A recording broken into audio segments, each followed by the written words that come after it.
Hello, everybody. Welcome to Tom's Guitar Show. I'm Tom. They call me Guitar Tom because I'm often seen with a guitar. And they call me on the phone. They ask me, they say, hey, man, what's your show about? I say, oh, it's about an hour. About guitar players, guitar playing, all things guitaristic. So if you want to ask me, I'm in that camera, right? Yeah. If you want to ask me a question about the care and feeding of your guitar or how to play the guitar, what kind of guitar is right for you, call on the phone. If you want to ask a related question, like about the guitarron, the cithara, the lute, the oud, the vihuela, the chitole, the banjo, balalaika, bouzouki, bajo, sexto. You want to talk about tiples, cavaquinhos, anything you can pluck on. Find mountain dulcimers, hammer dulcimers. I don't care, man. I'm cool. If you want to talk about ocarinas, accordions, piccolos, pipe organs, clavichords, clavinets, clavinovas. You want to talk about clarinets, trombones, trombomarinas. Well, what have I left out? Quite a few things, actually. Flugelhorns or flutes. Cornetos, quartholts, crumhorns. Pipe organs, piccolos? I think I said pipe organs and piccolos already, but harmoniums or harmonicas. Let's see, I did trombomarinas. I don't know. Any kind of musical thing is fine with me. If you want to talk about politics, world events, or your own personality problems, that's fine too, but keep it clean. This is a family show. Okay. All right, I got that out of the way. So, anyway, I brought my Godin ACS. I don't know what year I got this. I think it was in the late 90s. I'm not exactly sure when I got it. But it plays just fine. I've been bringing on a show lately. My problem is I have this little problem with my thumb. It's like a ligament or something. It hurts when I play anything but just a certain number of guitars. It's causing me a lot of distress, of course, because I can't really say that I'm musically promiscuous on a family show, can I? Is that wrong? Why not? I like to play different, guitars and things, and banjos, and I brought a mandolin. I got a new mandolin. I swapped a mandolin that I had for this other one, and I painted it off kind of slow, the difference. I'll play it here. See, my news is next week I'm going to do a thing. There's a cooking show which I think is called Iowa Ingredient. They're going to start producing at Iowa Public Television there in Johnston near Des Moines or whatever. Statewide, Iowa Public TV, but it's a cooking show, like a Saturday afternoon cooking show. And I'm going to, they want to use some theme music. And the producer she says she fell in love with this one song that she had, which is a nice little jazz violin, guitar, and a drum set and a bass and everything in it. And she wanted something that sounded a lot like that, but wasn't the same because they, copyright clearance and everything. So I'm trying to compose something, and one of the principal things about this piece is it has a violin, and we got a violin at home, but I don't, I'm more of a. You don't fiddle around much. I don't fiddle around. Yeah. I'm. Yeah. Thank you. I'm kind of. I know how to play the violin kind of intellectually, and I actually got my start in music on the Twinkle Twinkle Little Star when I was a little kid. But I'm not very good at it. Violin's the kind of thing you have to be pretty good just to get a good sound, and because I can get a good sound bowing the string bass with a bow. I can get a decent sound, I think. Not too bad. But that's a little different. Bass bows are like a lot larger and cruder element or implement than a violin bow. A violin bow requires a lot of finesse, and I don't sound that good. So, but I do okay with a mandolin, I think. And the mandolin is just like a violin with frets that you pick on with a pick. So I know how to hold a pick pretty much, and I even brought two of them with me in case I needed a spare. So anyway, I brought that along I just picked it up today. They forgot to put the strap button in it so I could hang it the way I want to, but, all right.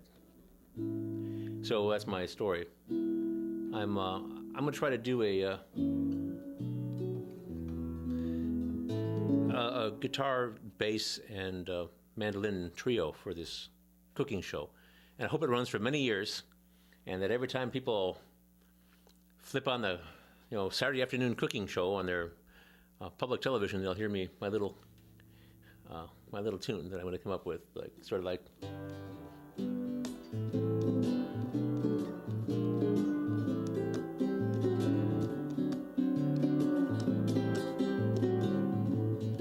Or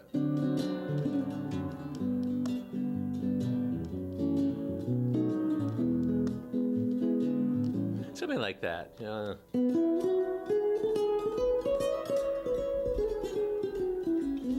I don't know. I'm still trying to make it up. I've got 9 days. It's a week from Thursday. I'm going to drive all the way to Johnston. Just a couple-hour drive. I have to decide how lazy I am, and because see, I could bring the string bass, but that's a lot to carry, and the bass guitar is a lot handier. It's smaller and easier to carry. So. Every month we do a Tom's Guitar Show special out at the coffee house upstairs. And every month I think about doing this really grandiose thing where I bring like 6 instruments and loop them all together with a mixer into my looper and do a big one-man band production.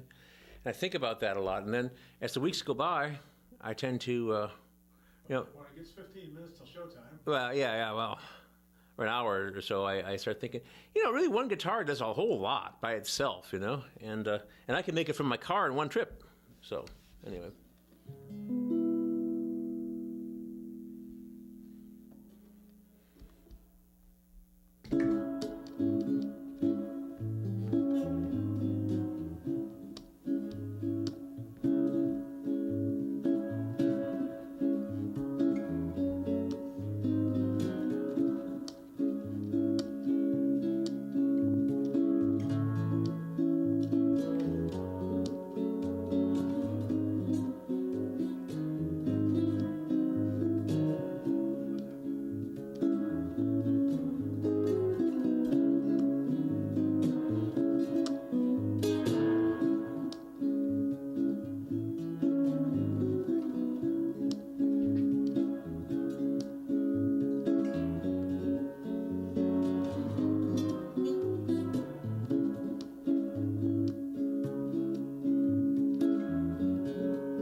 little sort of tango-y thing there in C-sharp minor.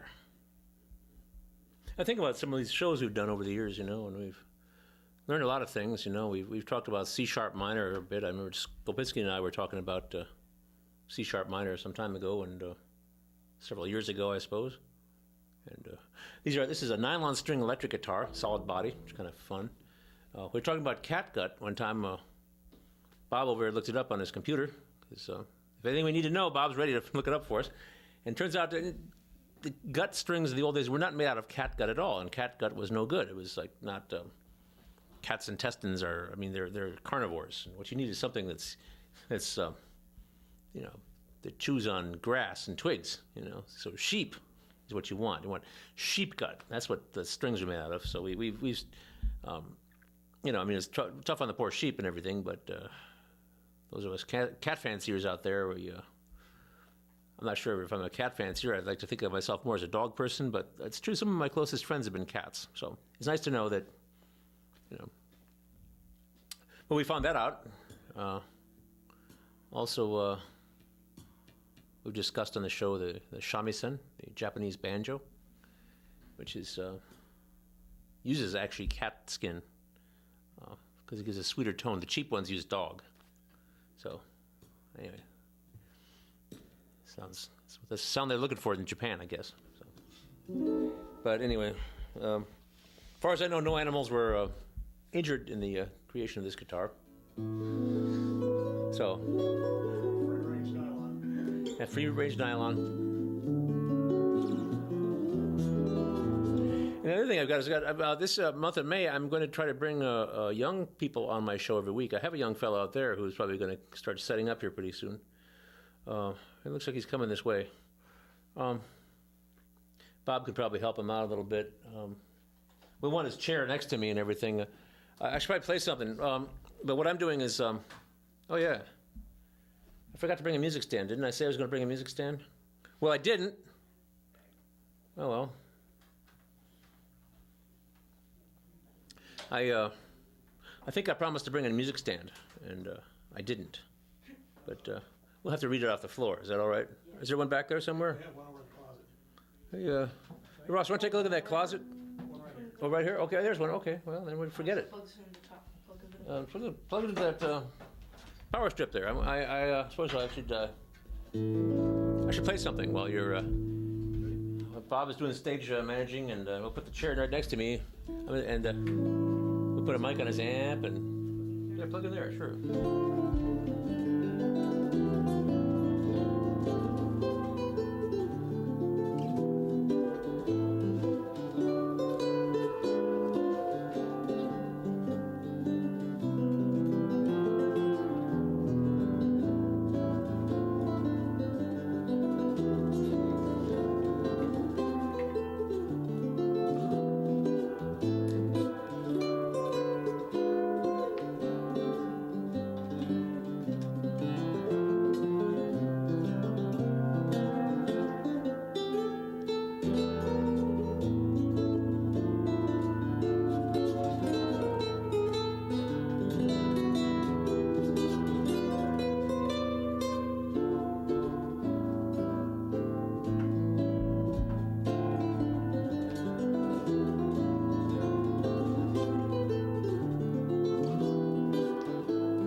The one thing that happens when you become a more experienced musician is that you discover you have to do a lot of fussing around with your gear, your stuff, and I'll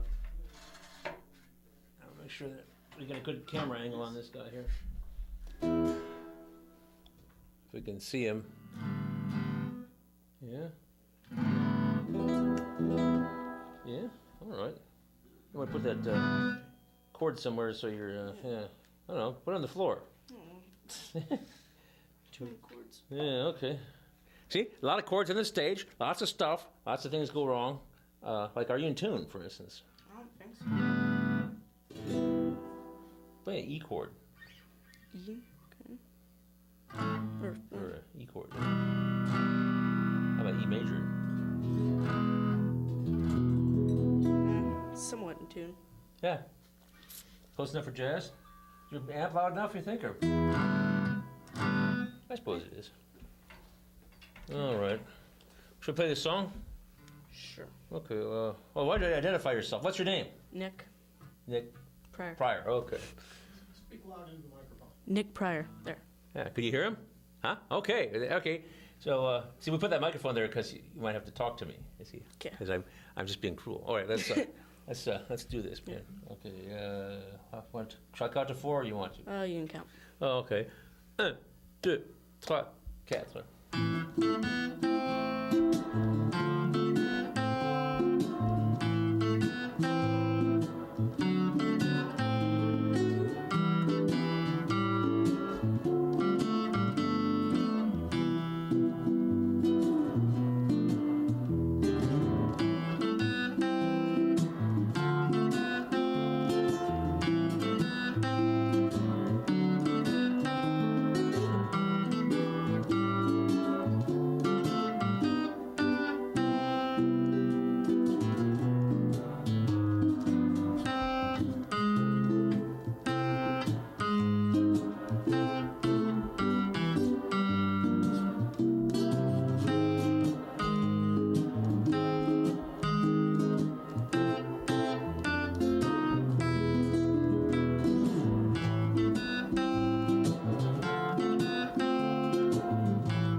That's good. We had to play that twice because that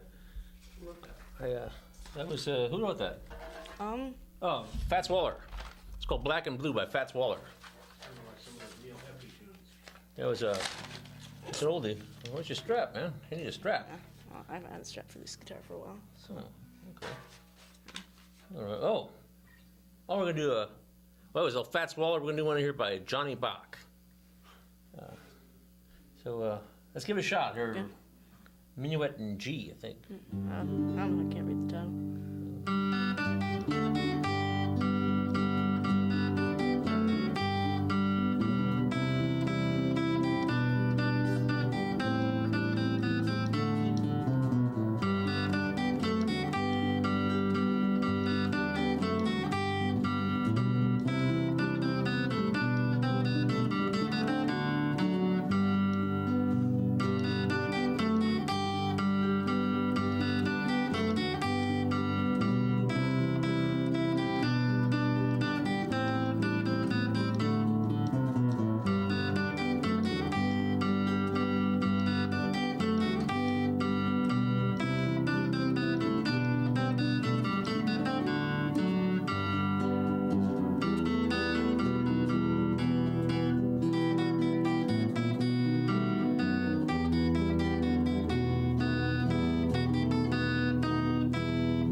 Yeah, that's good, clean fun too. So, what we got here is a guitar player who can read music. Yeah, two of them actually. I guess I know how to read music too. Yeah.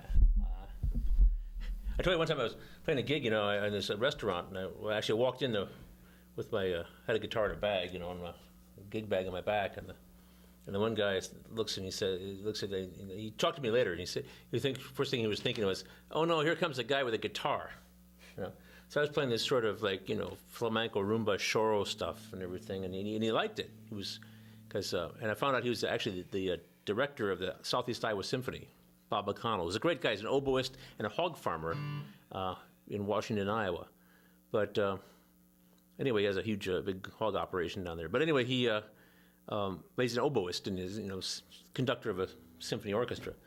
And so he comes up to me, while I'm playing, and he says, "Can you read?"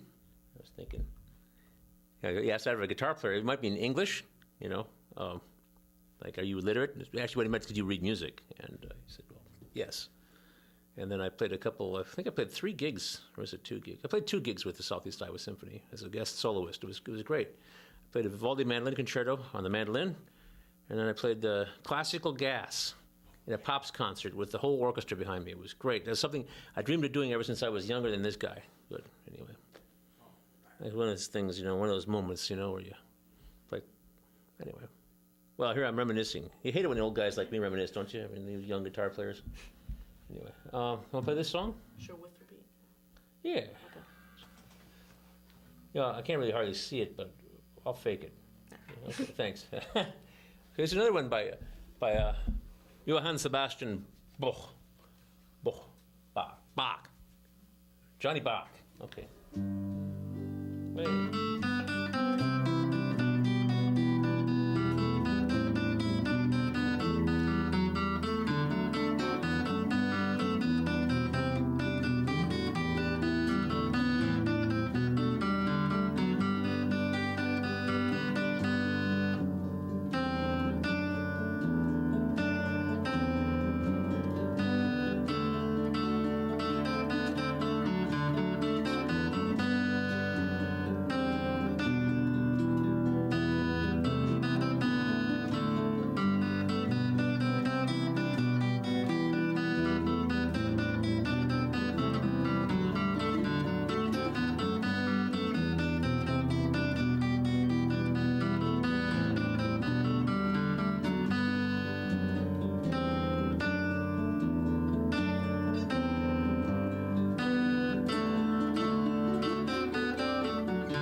All right, that's a good job there. They liked it there and then. So, the one thing you kept your concentration, you know, Yes, that's kind of a long time. Hard, There. because I kept looking up there and messing myself up. Yeah, we did all right.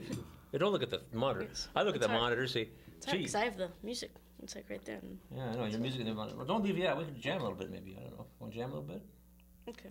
I mean, like, I know this thing, like, sometimes it's hard for people, any person, let alone a young person, to actually keep their focus, you know, for...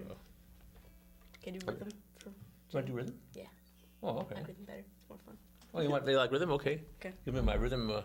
Should I do like You do whatever you want, I guess. If you're doing the rhythm, you're calling the shots. Okay. Well, turn that up a little bit, will you? Okay. Turn it up a lot more. Yeah. There you go.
Yeah, all right. Well, good for you. Young fella's got stamina. That's what you need. You need stamina, man. You need to be tough. It's a tough world, and I don't know, it's this sort of thing that happens. Like, well, one thing you can be like in a rock and roll band and have to hold the guitar up for, you know, like, well, one guy told me he had a Gibson Explorer bass, which is a very heavy bass guitar, and you have to hold that up for several hours, you know, 4 hours in a rock band in a hot, you know, hot club, and leap around and try to show a lot of energy on stage. So you get pretty tired after that. There you go, yeah. And but I mean, stamina is important, I guess. Oh, everything's all right. Okay, okay. Well, I guess it's up to me now. There's Nick Pryor there, guitarist, local fella here. We'll see how he does in a few years. See what happens to him. Now he's a young fella. The music industry hasn't ground him down yet, but we'll see what he's like when he's. We'll see what he's like when he's 50. What was I doing? Oh, I was going to grab this mandolin here. Okay. Yeah. Ashes to ashes, dust to dust. If the liquor don't get you, the ladies must. Did I say that on a family show? It's a lyric from a song. Anyway, so I have this this thing here, and I oops, got a pick on it.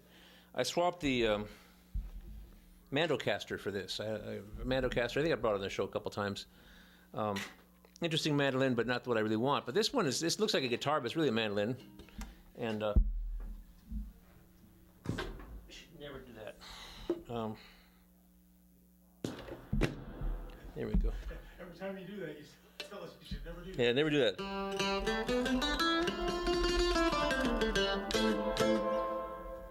Anyway, kind of nice. Yeah, never. Always turn down your amp before you unplug something, and or plug something in.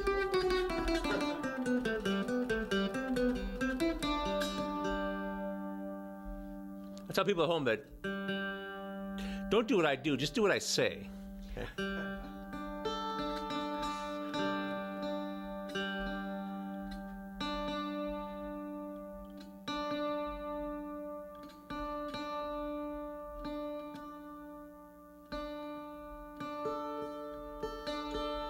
And this has a tuner on it. You push the button, it actually, you can like.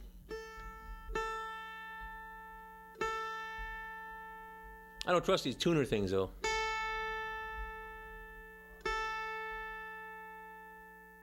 But I would say that if you if you're a lot of tuning, you spend a lot of time tuning, you don't have to know as many songs.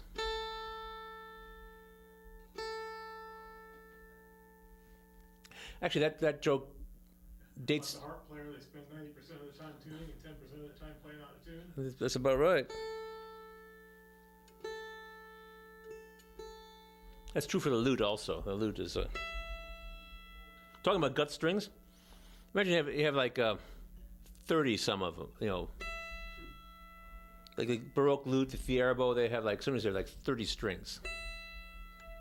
They're all doubles. You know. Or maybe the first one, actually, the first course is a single string, but everything else is a double. And some of them are little ones, some are 6 feet long. Campbell used to say this is a classic Chinese song. It's called Tu Ning. That's right. Oh.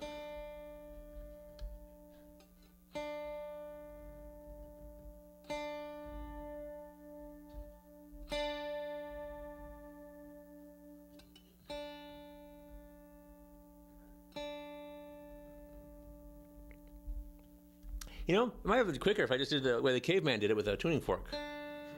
Anybody who is watching, anybody who was watching has long since flipped the channel. One of the most boring things you can do is watch somebody looking down at their little tuner thing.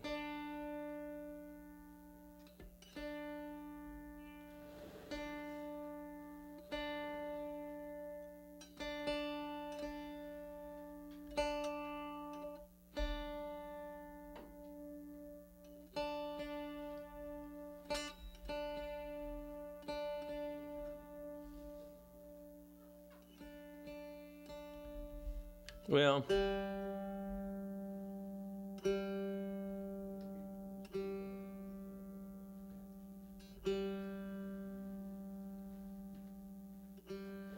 somebody told me you get a guitar that has little motors on the tuners. You just like strum the thing and it tunes itself. Where's all the fun in that, huh? I mean, you know.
Sorry, I seem to have slipped out of tune again.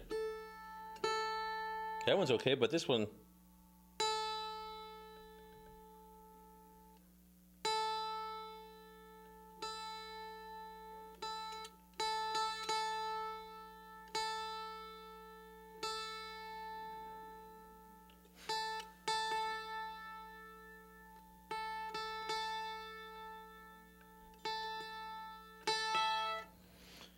So the joke about the alternate tunings, though, about we're talking about tuning jokes, you know, and there's a joke from the 1820s about the time of Beethoven, like late in Beethoven's career, maybe even a little bit before. But there was a guitarist, I think it was Carulli, but one of the Italian masters of the early 19th century, who was experimenting with alternate tunings for the guitar, which is something we still do today. In fact, I had a kid just last night. I had a kid take a lesson from me, and he'd seen a documentary about Hawaii and the Hawaiian slack key, because the Hawaiians, when they got a hold of the guitar in the 1880s, they, you know, they didn't have any like the background that the Europeans did with it, so they just tuned it whatever way they wanted, and so they had their own tunings and stuff. But the anyway, so Europeans were doing this, you know, and people have been doing this ever since there was a guitar. They've been tuning it different ways. But there was this thing about somebody was complaining in a review of a guitar concert. They spent so much time retuning the guitar that there wasn't that much music happening. There was so much time retuning. So my problem here, of course, is just, you know, brand new strings.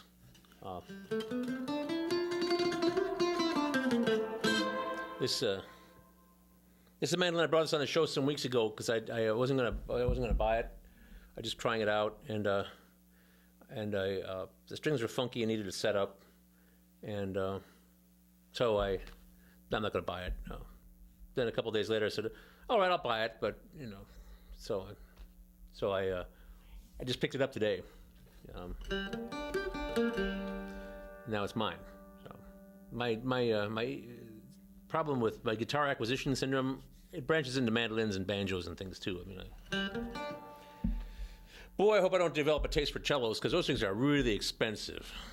I mean, you know, at least with guitars, I mean, you know, for like, you know, $7,000-8,000.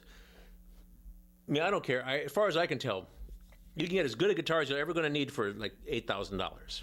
You know, maybe $10,000. You know, you can get a Guarneri violin for like $1 million, maybe, if you're lucky. So we're talking about a difference of scale, at least. I mean, you can, of course, you can nickel and dime yourself to death with because nickels and dimes are talking tens of thousands. But anyway, yeah. But if you had a cello, it could save you in a flood. So you know that would be worth the price. Yeah, I have a string bass. Actually, I have a. That would even be better. Okay. I have two string basses. I have a violin at home. So Now you can save not only yourself but your entire family. That's right. As long as One of the Bond movies, James Bond slides down a mountain on a cello. really, there you go. Well, bass is bigger, so it probably floats better. Bass trumps cello. That's right. I got the bass, and I've used a violin for a paddle. You know, I can just use it. You know what I mean? Huh? Anyway. We had a thing in here one week that it was like the 1400s or 1500s. Until then, there was no standardized tuning. That's right. And even after that, they said some cathedrals, different pitch pipes in different parts of the cathedral had a different pitch. Yeah. Well, must have been rough, you know.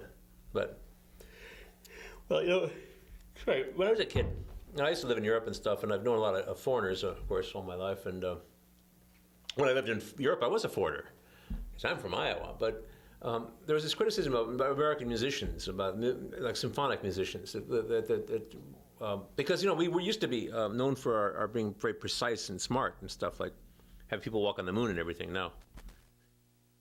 Yeah. 40 years ago. Yeah. 40 years ago, yeah. A long time ago when I was a young fellow. But I mean, now they have these, they say, well, French, they're arrogant and smelly. Americans, fat and stupid. You know, that's what they, you know, that's what the sort of international things. But they used to think we were really smart. Okay, but so back in the old days when they thought we were really smart, 40 years ago or so, they would complain that the American musicians were too precise. You know, the Europeans were better. So there's in Beethoven's Ninth Symphony, there's this but the orchestra is like going back and forth at the really fast, And when the Americans would do it, it sounded like da da da da da da, instead of like the Europeans being like, you know, kind of loose. So it sounded like this sea of sound, and not this ba da da da da da, but this like, you know, because they weren't all the same. They weren't all together. The Americans were all together, you see. And anyway, that's what they used to say. They complain and say, "Oh, you Americans don't understand." You know? Now the Asians have all the precision. Yeah, no, yeah. It's just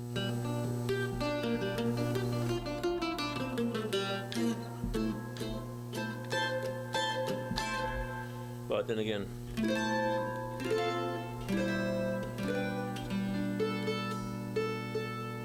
a lot of Asians are Americans now.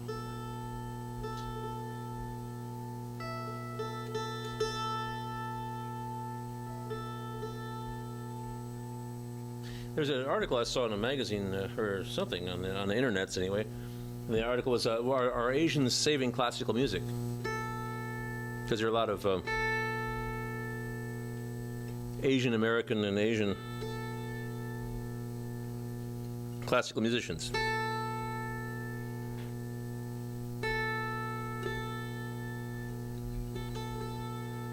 Sorry, I should just like use my tuning fork. I mean, anyway, so I'm going to use this thing now, I think. I mean, I'm not really, you know, accustomed to this instrument yet, but I'm That ain't the way Earl would have done it. yeah, all right. Everybody knows Bill Monroe. Yeah, Bill Monroe. That's that mandolin player joke. Yeah. How many mandolin players does it take to screw in a light bulb? Let's see. 5, 1 to screw it in, and 4 to stand around saying that's not the way Bill Monroe did it. But yeah, we tried mandolin jokes here one time. You looked a bunch of them up, and there was think about the number of teeth or something. Yeah, Like well, a full set of teeth was. And that's one that comes up in the banjo player jokes too. In fact, an awful lot of those musician jokes repeat themselves for whatever instrument you're talking about. Yeah. Well, yeah, and yeah. You know, the I did my own like lyrics to the you know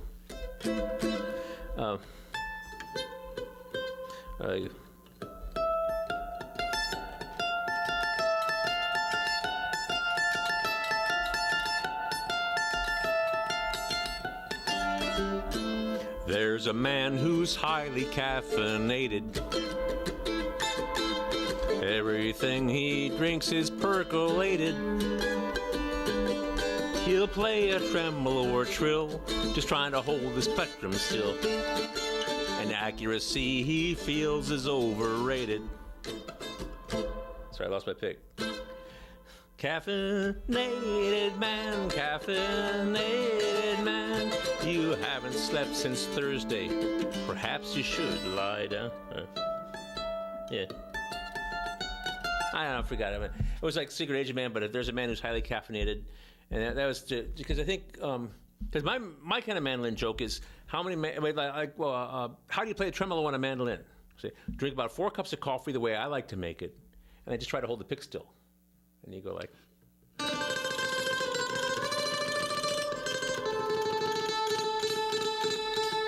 Anyway, because that mandolin is fast. You have to be really fast in the mandolin, like. And I mean, I play around with these frets. I like to think I'm more of an intellectual. I'm not more of a theoretical mandolin player. No, I mean, I play mandolin. I like to play mandolin. I actually kind of know how to play the mandolin. I need to work on it a little bit, you know, over the next week or so. So we got this recording date, and I hope to play this thing in that recording date. But I'm going to switch over to guitar anyway. But the thing is about mandolins, you have to be really fast. You have to don't do that at home. Be physically fast, because you have to be able to move that pick in a hurry. On the banjo, and I don't have one on me, but I'll bring one out one of these weeks. I'll bring the banjo on. On the banjo, you don't have to actually move anything particularly fast. It's the combination of notes. You actually have to think really fast, which doesn't seem like normal because you expect the banjo player to be, you know, well, like a joke. What did the banjo player get on his IQ test? Barbecue sauce. Barbecue sauce, right. And So there are a lot of banjo player jokes like that. They're stupid, but they have what they call the 1,000-yard stare. The banjo players do when they're on stage, and why that is because they're trying to think about how they're going to make this thing work. How they're going to bring these notes because they have all these notes that are kind of close together. So instead of going up and down in a hurry,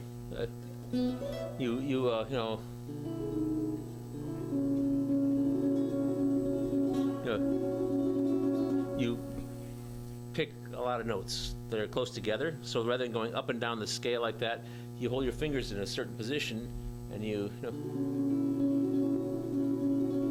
finger pick in a hurry.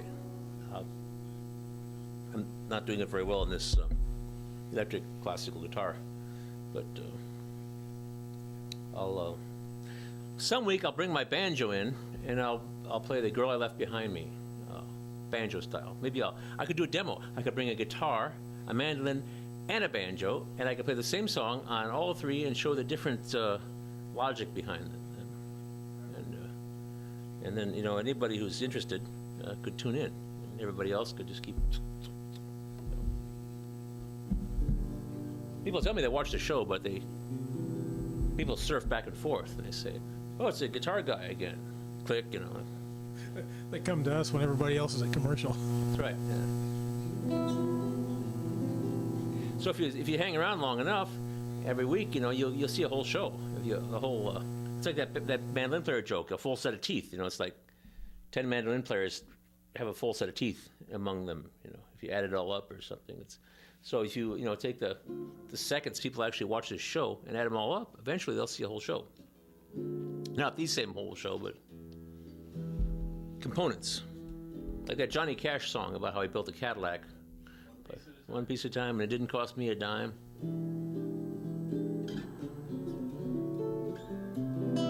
Anyway.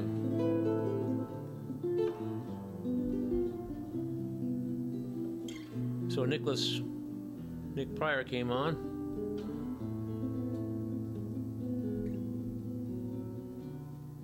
I know that guy, that young guy who was here. I shouldn't be violating his confidences, but he keeps acquiring guitars himself. He has several. He has Getting an early start. yeah. Wait till he's an old geezer like me. Anyway, I'll be back. Next week. I always come back.